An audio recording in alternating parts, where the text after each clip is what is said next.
جو انسان خود کو پہچان لیتا ہے نا، ٹھیک ہے، وہ بہت سارے کام کر سکتا ہے، وہ دنیا میں کامیاب ہو سکتا ہے۔ سب اس کے لیے ضروری یہ ہے کہ آپ پہلے اپنی باڈی کو دیکھیں۔ اللہ تعالیٰ نے آپ کی باڈی کو اتنا کمپلیکس بنایا ہے، تو اس کا مطلب ہے کہ آپ بائی برتھ ایک ملٹی ٹاسکر ہیں۔ تو جو کام میں ڈفرینٹ طرح کے کر رہا ہوں، میں نے ان سب کو آٹومیشن پہ لگایا۔ جیسے ایونٹ ہوسٹنگ جب سٹارٹ کی میں نے، تو اس وقت ہم پورا اسکرپٹ لکھتے تھے، اس کی تیاری کرتے تھے، لیکن اس کے بعد وہ چیزیں آٹومیٹ ہو گئیں کہ اب آپ صرف ایونٹ پلان دیتے ہیں اور اس پہ کوئی اسکرپٹ لکھنے کی ہمیں ضرورت نہیں پڑتی، اور اسی طرح جا کے وہ ایونٹ ہوسٹنگ ہو جاتی ہے۔ اور جو ساری فیلڈز ہیں، جن فیلڈز میں میں کام کر رہا ہوں الحمدللہ، تو وہ اسی طرح ہے کہ ساری کی ساری چیزیں آٹومیٹ ہو گئی۔ میں نے اپنی باڈی کو سمجھا کہ اللہ تعالیٰ نے یہ باڈی اسی لیے عطا کی ہے کہ آپ کو یہ کام نہیں کریں، بلکہ اللہ نے آپ سے کئی کام لینے ہیں۔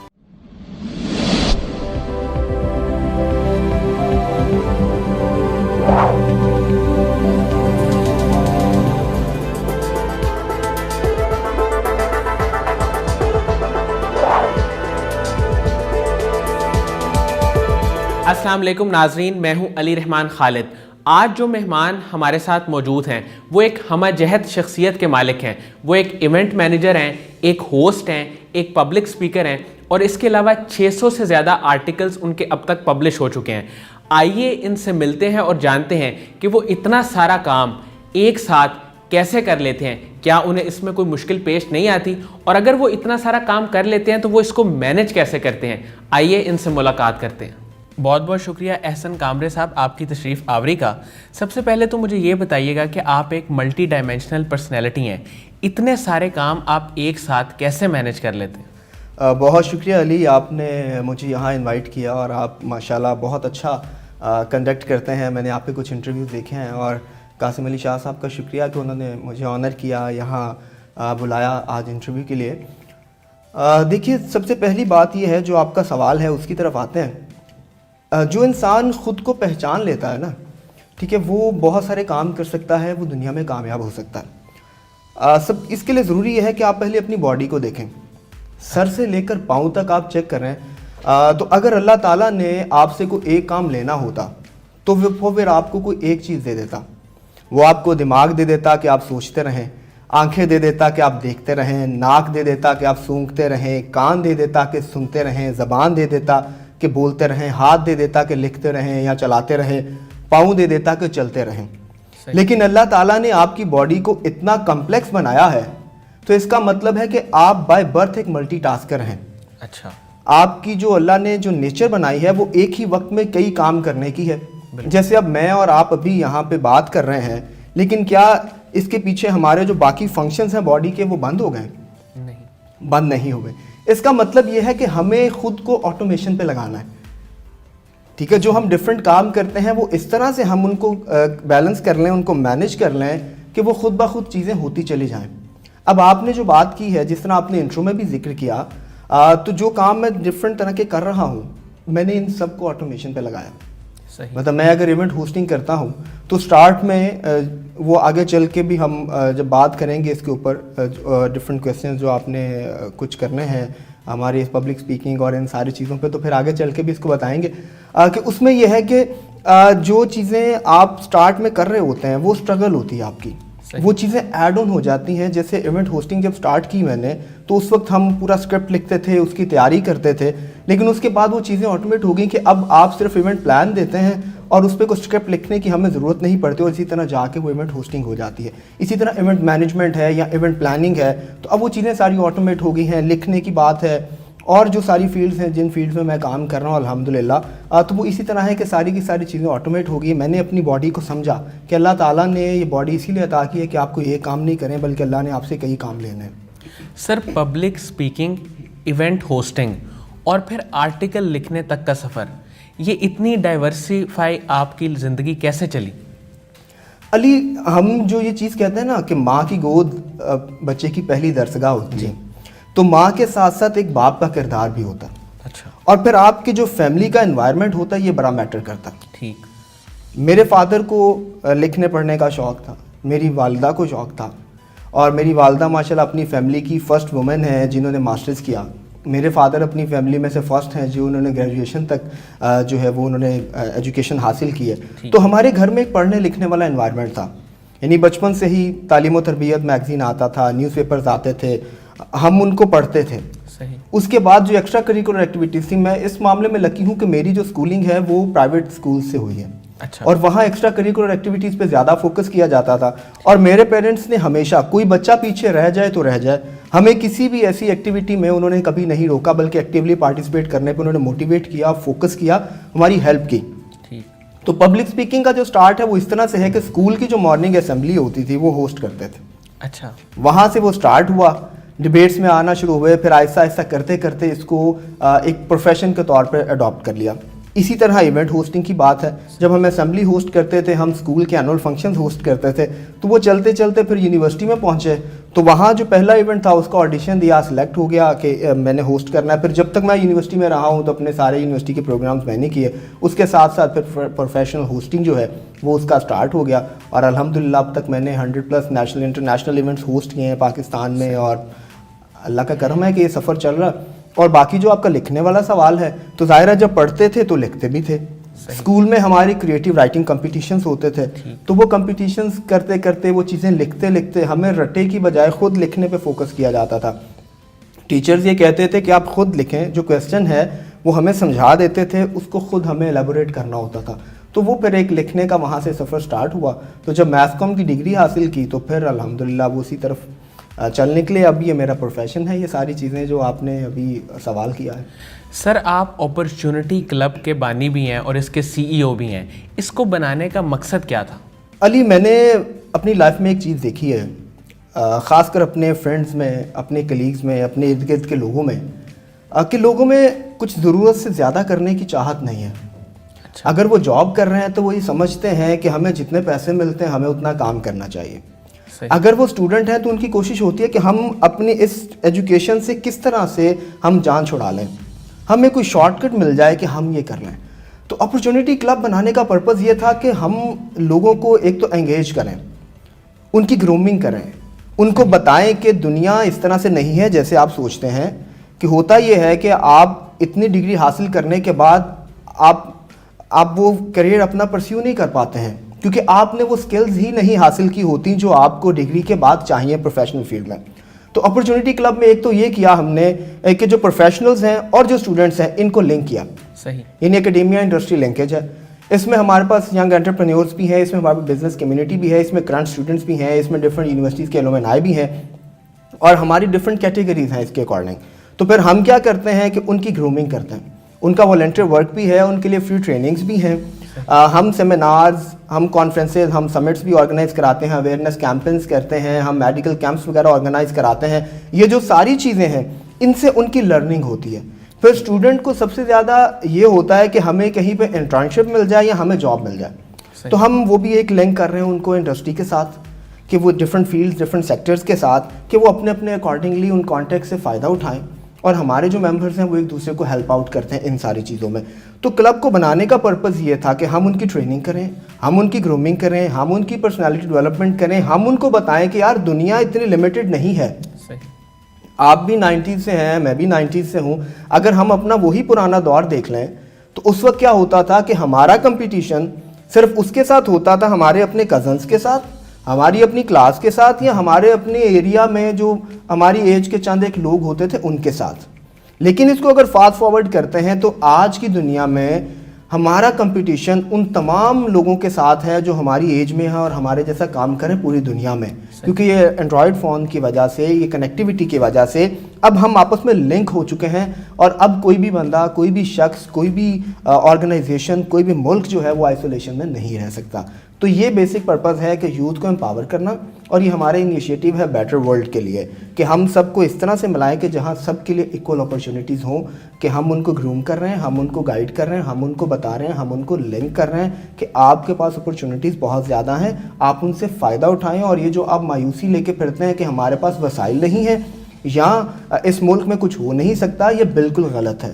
اس ملک میں بھی آپ دیکھیے کہ وہ لوگ بھی, آپ تو روز انٹرویوز کرتے ہیں, آپ کے سامنے کتنی سکسیس سٹوریز ہیں کہ لوگ وہ اٹھے ہیں جو زمین سے اٹھے ہیں اور آسمان تک چلے گئے ہیں, ان کے پاس تو 1 روپے کے وسائل نہیں تھے.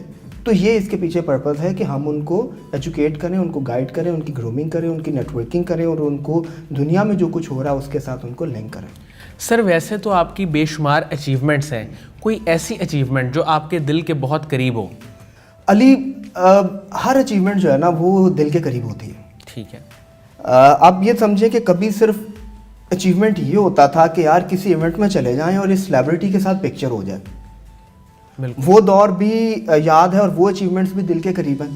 پھر اللہ نے ایسا کیا کہ گزرتے وقت کے ساتھ آج نہ صرف خود انٹرویوز دینے جاتے ہیں بلکہ لوگوں کے انٹرویوز کر بھی رہے ہیں, سیلیبریٹیز کے ساتھ پینلز میں بیٹھے ہوتے ہیں, یہ بھی اچیومنٹ ہے. پھر مجھے ایوارڈز بہت زیادہ ملے اور خاص کر وہ آرگنائزیشنز جن کے ساتھ میں نے کام کیا ہے, جیسے CMYMC تھا, لگن یوتھ آرگنائزیشن تھا, اس طرح NYE ہے اور بے شمار ایسی آرگنائزیشنز ہیں, ڈفرینٹ سکولز ہیں, کارپوریٹ سیکٹر ہے جن کے ساتھ میں نے کیا. تو وہاں سے جو مجھے اچیومنٹس میرے ملے, جو مجھے ایوارڈز ملے, وہ یقیناً میرے لیے ہر چیز جو ہے وہ اسٹیپ بائی اسٹیپ ہے. اور ایک علی میں چیز مس کر گیا ہوں, آپ نے یہ جب مجھے پوچھا پبلک اسپیکنگ کا اور پروفیشنل ہوسٹنگ کا, تو جو پروفیشنل ہوسٹنگ کا میرا سٹارٹ ہوا ہے وہ کہتے ہیں کہ آپ کی لائف میں جو بھی آپ کا ہیلپنگ ہینڈ ہے آپ کو ہمیشہ اس سے گریٹیٹیوڈ دینا چاہیے, اس کا آپ کو شکریہ ادا کرنا چاہیے. تو میرا کلاس فیلو ماسٹرز میں تھا فیصل, ٹھیک ہے. اس نے یہ گورنمنٹ کا ایک ایونٹ تھا جشن بہارا, اس کے لیے آڈیشنز کے لیے انہوں نے کال دی ہوئی تھی کہ ایونٹ ہوسٹ چاہیے. تو اس فیصل نے مجھے وہاں پہ فیس بک میں مینشن کیا. صحیح. جب اسے مینشن کیا تو میں نے سوچا یار مجھے آڈیشن دینے کے لیے جانا چاہیے. اب جب میں آڈیشن دینے کے لیے بالکل گھر سے ریڈی ہو گیا ہوں اور اب یہ پلان ہے میرا جانے کے لیے, صحیح, اور میں اب یہ سوچ رہا ہوں کہ یار یہ گورنمنٹ کا ہے, وہاں تو آلریڈی سلیکشن ہوتی ہے, جانا ہی نہیں چاہیے. پھر سوچ رہا ہوں کہ یار اتنی لمبی لائن ہوگی کیا کروں, لیکن اللہ کی کرنی ایسی ہوئی کہ میں وہاں پر گیا, آڈیشن دیا, میں سلیکٹ ہو گیا, تو پھر وہ میرے کیریئر کو بوم مل گیا وہاں سے. تو یہ زندگی میں یہ ایک تو یہ چیزیں ہیں, تو ہر چیز سٹیپ بائی سٹیپ جو ہے یہ اچیومنٹس ہیں, اور وہ سارے اچیومنٹس جو ہیں میرے دل کے قریب ہیں. لیکن میرا جو ریسنٹ 2 اچیومنٹس ہیں یہ الحمدللہ میری زندگی کے ابھی تک کے بڑے اچیومنٹس ہیں. ایک تو یہ ہے کہ میں نے لاسٹ ایئر یونائٹڈ نیشنز کی 75th اینیورسری تھی اور اس کی ایک سیریمنی ہوئی جو یونائٹڈ نیشنز والنٹیئر آرگنائزیشن نے کی. تو اس سیریمنی میں نے پاکستان کو ریپرزینٹ کیا اور وہاں مجھے یہ آنر ملا کہ میں کشمیر اور جو فلسطین ہے ان ایشوز پہ میں نے بہت ان ایشوز کو ہائی لائٹ کیا اور ایک زوردار آواز اٹھائی, جس سے پھر مجھے اپریسیشن وغیرہ ملی. امبیسڈر آف یوکرائن سے مجھے لیٹر آیا, یہاں پہ ملی, اور پھر اسی کی کنٹینیوشن میں مجھے پریزیڈنٹ آف آزاد کشمیر سے مجھے اعتراف خدمت ایوارڈ ملا. پھر سپریم کونسل آف پاکستان سے تمغہ حسن کارکردگی ملا. تو یہ جو ریسنٹ اچیومنٹس ہیں یہ تو میرے خیر چونکہ ایک تو بڑے اچیومنٹس ہیں اسی لیے میرے دل کے بہت قریب ہیں, لیکن اگر دل کی بات کی جائے تو یہ سارے ہی اچیومنٹس جو ہیں جو ابھی تک میری زندگی میں ہیں, کیونکہ ایک کے بعد ایک وہ میری یہ سمجھیں کہ اسٹیئرس کی طرح انہوں نے میری زندگی میں کام کیا ہے. تو یہ سارے کے سارے اچیومنٹس جو ہیں وہ میرے دل کے قریب ہیں. میرے جو اسکول کے سرٹیفکیٹس ہیں, جو زندگی میں پہلا سرٹیفکیٹ ملا, وہ بھی آج تک میرے دل کے قریب ہے. سر مظلوموں کے حقوق کے لیے آواز اٹھانا ایک بہت ہی بلند تر کام ہے, اس طرف آپ کا انداز فکر کب ڈیولپ ہوا؟ سب سے پہلا جو کام ہم نے کیا نا وہ کیا اسکول میں جب سونامی آیا تھا. ٹھیک ہے. سونامی آیا تو ہمارے اسکول نے ہمیں ایجوکیٹ کیا اس کے بارے میں, اور ہمیں انہوں نے سپورٹ کیا اور ہمیں موٹیویٹ کیا کہ آپ لوگ ان کے لیے کنٹریبیوٹ کریں. ٹھیک ہے. 5 ٹرک جو ہیں وہ ہمارے اسکول کی طرف سے وہاں گئے تھے. ٹھیک ہے. اور اس میں ہم لوگوں نے بھی کیا اپنی کمیونٹی کے لیول پہ, اپنی فیملی کے لیول پہ, اپنے اسکول کے لیول پہ جتنا کچھ ہم لوگ کر سکتے تھے وہ کنٹریبیوٹ کیا. پھر آہستہ آہستہ جس طرح آگے بڑھتے گئے, زندگی دیکھتے گئے, لوگوں کو دیکھتے گئے, تو یہ سمجھ آئی کہ یار بہت لیگ کر رہے ہیں ہم پیچھے, کہ لوگوں کو یہ معلوم نہیں ہے کہ ان کے حقوق کیا ہیں, اور لوگ اپنے حقوق کے بارے میں آواز اٹھانے سے ڈرتے ہیں. ٹھیک ہے. اور ایک کانسیپٹ یہ ہے کہ کیا فائدہ ہوگا ہمیں یہ کام کرنے کے لیے, اور دوسرا یہ ہے کہ جو لوگ آواز اٹھاتے ہیں ان کو بھی لوگ روکنے کی کوشش کرتے ہیں. تو پھر ایجوکیٹ کرنا شروع کر دیا لوگوں کو کہ بھائی یہ آپ کے حقوق ہیں, آپ کو پتہ ہونے چاہیے, یہ چیزیں ہیں جو آپ کر سکتے ہیں. ٹھیک ہے. اور جب تک ہم آواز نہیں اٹھائیں گے, جب آواز ہے ہی نہیں تو اس کا فائدہ کیسے ہوگا؟ آپ کی آواز ہوگی تو کچھ سنے گا. تو آپ یہ دیکھیں کہ جتنے لوگ اس پہ کام کر رہے ہیں سب کی آوازیں ملتی گئی اور الحمدللہ پہلے سے بہت بہتر ہے پاکستان میں. یہ تمام حقوق کی بات, آج ہیومن رائٹس کی بات ہو رہی ہے, آج وومن رائٹس کی بات ہو رہی ہے, آج چائلڈ رائٹس کی بات ہو رہی ہے. آج تو ہم ان رائٹس کی بات کر رہے ہیں جو کبھی زندگی میں ہم تصور بھی نہیں کر سکتے تھے, نہ ہمارے بڑوں نے کبھی اس بارے میں خیال بھی نہیں کیا تھا کہ یہ ہمارے رائٹس ہیں. تو اس چیز کا جو ہے وہ اسپیشل اس کی ضرورت ہے. اور اب ہم ایک اور کام کرنے والے ہیں جی, کلب کے پلیٹ فارم سے. میں اس پہ کوشش کر رہا ہوں اور وہ کوشش میں ہم یہ کرنا چاہ رہے ہیں کہ جو فائنل ایئر کے اسٹوڈنٹس ہیں جی ان کو ہم لیبر رائٹس کی ٹریننگ دینے کی طرف جا رہے ہیں. صحیح. اس کے لیے میری محنت چل رہی ہے, پیپر ورک چل رہا ہے, پروپوزلس ہمارے ریڈی ہو رہے ہیں, آرگنائزیشنس ہم نے شارٹ لسٹ کر لیے ہیں جن کے ساتھ ہم کولیبوریشنس کر سکتے ہیں. تو انشاءاللہ بہت جلدی ہم لیبر رائٹس کی جو ٹریننگ ہے یہ ہم دیں گے لوگوں کو, اسٹوڈنٹس کو, جو فائنل ایئر کے اسٹوڈنٹس ہیں جنہوں نے مارکیٹ میں جانا ہے ان کو ہم ایجوکیٹ کریں گے کہ کیا ہے. اور اس کے ساتھ پھر ان کے ہیومن رائٹس اور وومن رائٹس اور جو ہراسمنٹ کے چیزیں ہیں اور جو چائلڈ لیبر کے حوالے سے ہیں, یہ ساری چیزیں اس کے ساتھ سائلنٹ میں چلیں گی. لیکن مین ہمارا فوکس یہ ہوگا کہ جنہوں نے مارکیٹ میں جانا ہے ان کو یہ پتہ ہو کہ ان کے رائٹس کیا ہیں اور انہوں نے اپنے رائٹس کو جانتے ہوئے کیا کیا چیزیں وہ اپنے امپلائر سے لینی ہیں. سر آپ کے فیوچر گولز کیا ہیں اور آپ فیوچر میں کیا کیا اچیو کرنا چاہتے ہیں؟ اور آپ کی شخصیت کو دیکھتے ہوئے میں اس میں ایک چیز ایڈ کروں گا, کیا آپ سیاست میں بھی آنا چاہتے ہیں؟ علی, سیاست ہمارے ہاں نا جس طرح سے ہو رہی ہیں نا چیزیں, جی خاص کر پچھلے چند سالوں میں سیاست کو جس طرح گالی بنا دیا گیا ہے ہمارے یہاں پہ, اور پھر آپ یہ دیکھیں کہ جس کو ہٹانا ہوتا ہے اس کے بارے میں اس طرح کا پروپیگنڈا کر دیا جاتا ہے کہ اس کی ساری کنٹریبیوشنز جو ہیں وہ کسی کھاتے میں نہیں آتی. ٹھیک ہے. تو سیاست میں آنے کا تو میرا کوئی پلان نہیں ہے صحیح. اس حوالے سے. اور اگر کبھی پاکستان کی سیاست بہتر ہوئی یا مجھے ایسا لگا کہ کوئی رول پلے کر سکتے ہیں تو پھر اس بارے میں سوچا جا سکتا ہے, لیکن ابھی میں اس معاملے میں بالکل کلیئر ہوں کہ میرا سیاست میں آنے کا کوئی پروگرام نہیں ہے, کیونکہ سیاست سے زیادہ ہم جو کام یہ خدمت کا کر رہے ہیں لوگوں کی, تو اس میں ہم زیادہ بہتر طریقے سے پرفارم کر سکتے ہیں. اور باقی جو فیوچر گولز کی بات ہے, جو اچیومنٹس کی بات ہے, زندگی میں کیا اچیو کرنا چاہتے ہیں, تو میں وقت کے ساتھ ساتھ اپنے گولز کو ڈیفائن کرتا رہتا ہوں. صحیح. ٹھیک ہے. مجھے بچپن سے ایک چیز کا شوق جو تھا, وہ جب شوق پیدا ہوا میڈیا میں آنے کا, اسکول لائف سے یہ ایک چیز اپنے اندر ڈیولپ ہوگی, ایک فیمس ہونے کا شوق تھا. ٹھیک ہے. تو الحمدللہ جہاں بھی رہے, کسی آرگنائزیشن میں گیا ہوں, کسی اسکول میں گیا ہوں, یونیورسٹی میں گیا ہوں. یونیورسٹی سے مجھے 8 ایئرز ہو گئے ہیں پاس آؤٹ ہوئے, لیکن الحمدللہ ابھی تک یونیورسٹی کے ساتھ کانٹیکٹ میں ہوں. میں کل بھی وہاں گیا ہوا تھا, میٹنگس تھیں ساری. تو یہ ایک میرا شوق تھا. اور جو میرے اچیومنٹس کی بات ہے تو وہی میں نے کہا میں وقت کے ساتھ ساتھ ان کو ریوائز کرتے رہتا ہوں. ابھی تک الحمدللہ جو میں نے چاہا وہ میں نے اچیو کیا.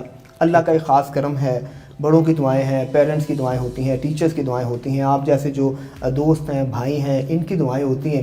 تو ابھی تک تو الحمدللہ چیزیں میں نے اچیو کی ہیں. اب گولز جو ہیں وہ ود ٹائم, چونکہ میں تو کامیابی کی ڈیفینیشن بھی یہ کہتا ہوں کہ انسان کی زندگی میں کامیابی کی ڈیفینیشن جو ہے وہ بدلتی جاتی ہے وقت کے ساتھ ساتھ. صحیح. سر آپ کی زندگی میں کوئی بہت مشکل وقت آیا ہو, اس میں آپ نے کیا کیا؟ اچھا, میں اپنی زندگی کے بارے میں نا اکثر گھر میں کبھی بیٹھا ہوں تو میں ایک شعر ہے وہ سناتا ہوں کہ قسمت میں جو سختی تھی وہ مر کر بھی نہیں نکلی. قسمت میں جو سختی تھی وہ مر کر بھی نہیں نکلی, لحد کھودی گئی تو وہ بھی پتھر کی زمین نکلی. صحیح. تو کچھ لوگوں کی زندگی اس طرح کی ہوتی ہے کہ اللہ تعالیٰ انہیں مشکلات دیتا ہے اور پھر ان کو سپرنگ کی طرح بنا دیتا ہے. ٹھیک ہے. کہ جتنا مشکلات ان کو دباتی ہیں وہ ایک تو ایبزارب کر لیتے ہیں, پھر جب وہ اس کے بعد دوبارہ اس سے زیادہ انرجی کے ساتھ وہ واپس آتے ہیں, ابھرتے ہیں. تو زندگی میں بڑا ظاہر ہے ہم ایک تو مڈل کلاس لوگ ہیں, پھر دوسرا یہ ہے کہ اسی کمیونٹی میں, اسی سوسائٹی میں, اسی کنٹری میں ہم رہتے ہیں. تو جو باقی لوگوں کی مشکلات ہیں میری بھی اسی طرح کی قریب قریب مشکلات ہیں. لیکن یہ کیا کہ پیرنٹس نے جو ہمیں دیا, جو ایک چیز دی ہے وہ اتنی اسٹرانگ چیز ہے کہ جس بندے کے پاس بھی ہے تو وہ زندگی میں بڑی سے بڑی مشکل سے ٹکرانے کا اس کے اندر حوصلہ پیدا ہوتا ہے, وہ ٹکرا جاتا ہے. وہ ہے توکل. ٹھیک ہے. آپ یہ سمجھ لیجئے کہ جو کچھ عطا کرنا ہے وہ اللہ نے کرنا ہے, جو کچھ ہو رہا ہے وہ اللہ کی رضا سے ہو رہا ہے. ٹھیک ہے. آپ اللہ سے مانگتے رہیں, آپ کا اتنا کام ہے. آپ محنت کرتے رہیں, آپ کا اتنا کام ہے. یعنی میرے فادر یہ کہتے ہیں کہ انسان کا جو توکل ہے وہ اتنا مضبوط ہونا چاہیے کہ اس کی جو جڑیں ہیں اتنی مضبوط ہوں اس توکل کی کہ تیز سے تیز طوفان بھی آئے تو وہ درخت نہیں گرتا.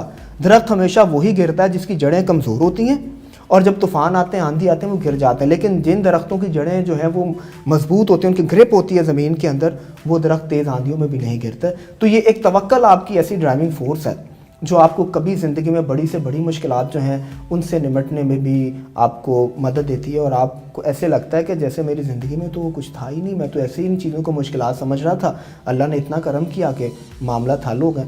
سر قاسم علی شاہ صاحب کی تقریروں سے, ان کی تحریروں سے آپ واقف ہیں, ان کے کام کے بارے میں آپ کیا کہیں گے؟ دیکھیں قاسم علی شاہ صاحب تو ایک آئیکن ہیں، اور قاسم علی شاہ صاحب کے بارے میں وہ کہتے ہیں کچھ بھی کہنا جو ہے وہ اس کے لیے آپ کے پاس جو الفاظ ہیں نا وہ ہمیشہ کم ہو جاتے ہیں، کہ ایک شخص ہے جو ڈیڈیکیٹڈلی اتنا کنٹریبیوٹ کر رہا ہے، خدمت کا کام کر رہا ہے۔ ہمارے ہاں لوگ پتہ کیا سمجھتے ہیں، لوگ یہ سمجھتے ہیں کہ آپ لنگر بانٹیں، آپ اجتماعی شادیاں کروا دیں، آپ لوگوں کو فری کھانے کھلا دیں، آپ غریبوں کو کپڑے دے دیں، تو یہی خدمت ہے۔ ٹھیک ہے، لیکن قاسم علی شاہ صاحب جو خدمت کر رہے ہیں وہ اس سے کہیں زیادہ، آپ لوگوں کی کردار سازی کر رہے ہیں، آپ لوگوں کی ذہن سازی کر رہے ہیں۔ آپ کی سپیچ سن کے وہ شخص جو خودکشی کے قریب ہے اس میں ایک امنگ پیدا ہو جاتی ہے کہ نہیں یار میں تو کر سکتا ہوں۔ آپ کے اندر وہ ساری چیزیں پیدا ہو جاتی ہیں جو آپ کو کامیابی کے لیے چاہیے۔ تو اسی لیے دیکھیں ان کی جتنے بھی سپیچز ہیں ان میں آپ کو توکل نظر آتا ہے، ان میں آپ کو ہمبلنس نظر آتی ہے، ان میں آپ کو عاجزی، ہمبلنس کو عاجزی کہتے ہیں، عاجزی نظر آتی ہے، ان میں آپ کو وہ ساری چیزیں نظر آتی ہیں جو ایک عام آدمی کے لیے ضروری ہیں۔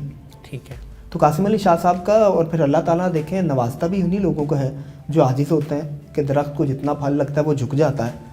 تو یہ چیز ہے ان کے بارے میں، ان کی نہ صرف وہ ویڈیوز میں، ان کے لیکچرز میں، ان کی تحریروں میں جھلکتی ہے، بلکہ آپ ان سے جب ملاقات ہوتی ہے تو اس میں بھی آپ کو یہ چیز نظر آتی ہے۔ بہت بہت شکریہ احسن کامرے صاحب آپ کی تشریف آوری کا۔ ناظرین مجھے امید ہے کہ اس انٹرویو سے آپ نے بہت کچھ سیکھا ہوگا۔ سب سے پہلے تو آپ کا اللہ پہ توکل ہونا چاہیے اور پھر آپ کی بھرپور محنت ہونی چاہیے۔ اس کے ساتھ ہی اجازت دیجیے، بہت بہت شکریہ، اللہ حافظ۔